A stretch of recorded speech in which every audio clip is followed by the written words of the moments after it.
be complicated. They can have lots of different sensors and things like that to try to detect ships. And as the American fleet approached the Strait of Hormuz to fully reopen it and restore the passage of oil tankers, the U.S. Navy faced a serious obstacle. Iranian forces had laid underwater mines across the strait, effectively blocking all maritime traffic.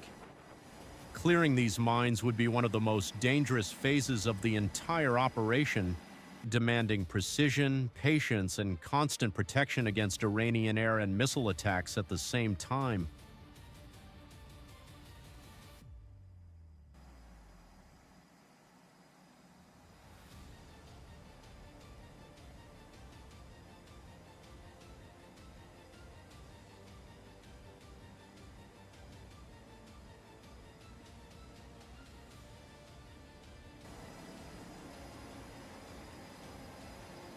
Modern naval mines are no longer the simple floating contact devices of past wars.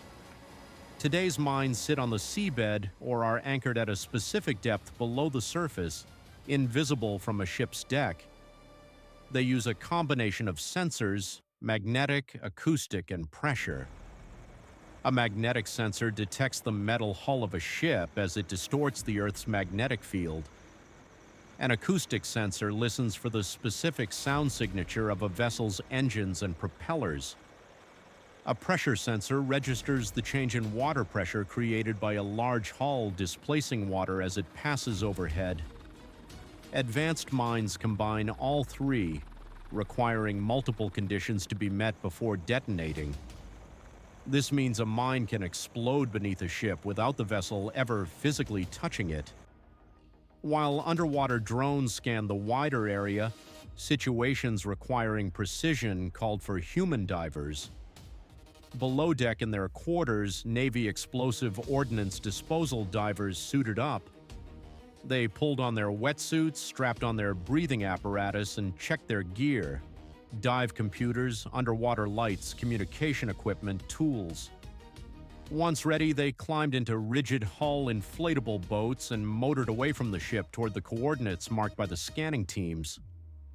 As the divers moved to their dive site, the rest of the operation remained on full defensive alert.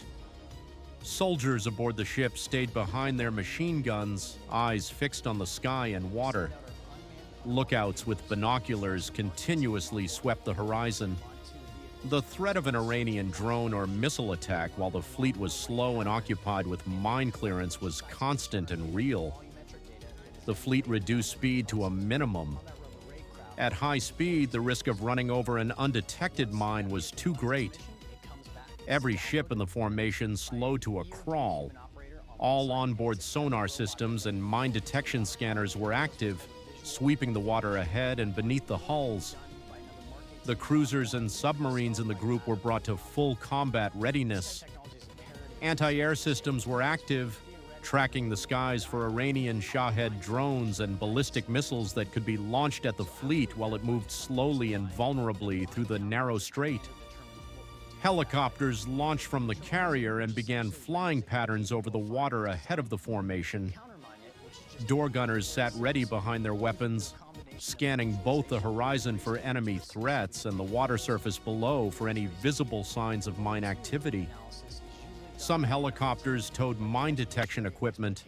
Sonar sleds dragged through the water on long cables that could identify objects on the seabed and relay data back to the ship in real time. The helicopter crews worked sector by sector, methodically sweeping the route the fleet would take through the strait. The divers reached their location and entered the water. They descended along the coordinates provided by the sonar team. Visibility was limited. They moved slowly along the seabed using their lights, searching through the reef structure. They found the mine wedged deep in the coral, partially buried in a position where an unmanned vehicle could not safely maneuver to neutralize it. The divers conducted a close visual assessment, confirmed the type and condition of the mine, and reported back to the ship via underwater communications. The decision was made not to attempt manual disarming. The mine's position in the reef made it too risky to handle directly. Instead, the divers marked the location, ascended back to the surface, swam clear of the area, and returned to their inflatable boat, putting distance between themselves and the mine site. From the ship, the crew deployed a mine disposal vehicle, a small, remotely operated submersible designed specifically to approach and destroy mines underwater. Besides, is to test our partner force ability to command and control mine countermeasures vessels, and it also includes explosive ordnance disposal, mine counter.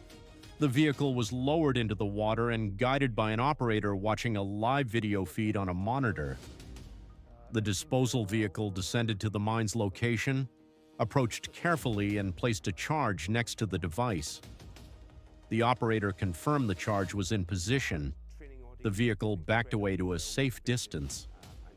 Throughout the entire process, everything was displayed on the computer screens in the operations room.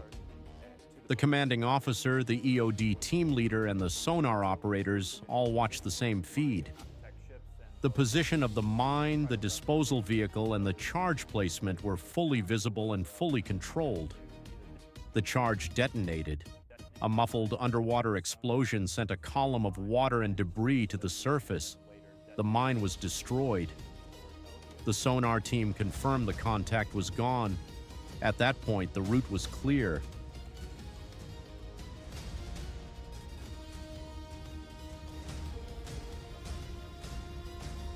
On the lower decks, ammunition handlers brought up crates of belted rounds for the deck-mounted heavy machine guns. The belts were unpacked, inspected, and carried topside. The ammunition was fed into the guns and locked in. The gunners charged their weapons and fired short test bursts over the water to confirm the guns were cycling and ready. These machine guns served a dual purpose. They could engage enemy drones in the air, and they could also be used to detonate floating mines spotted on the surface at a safe distance.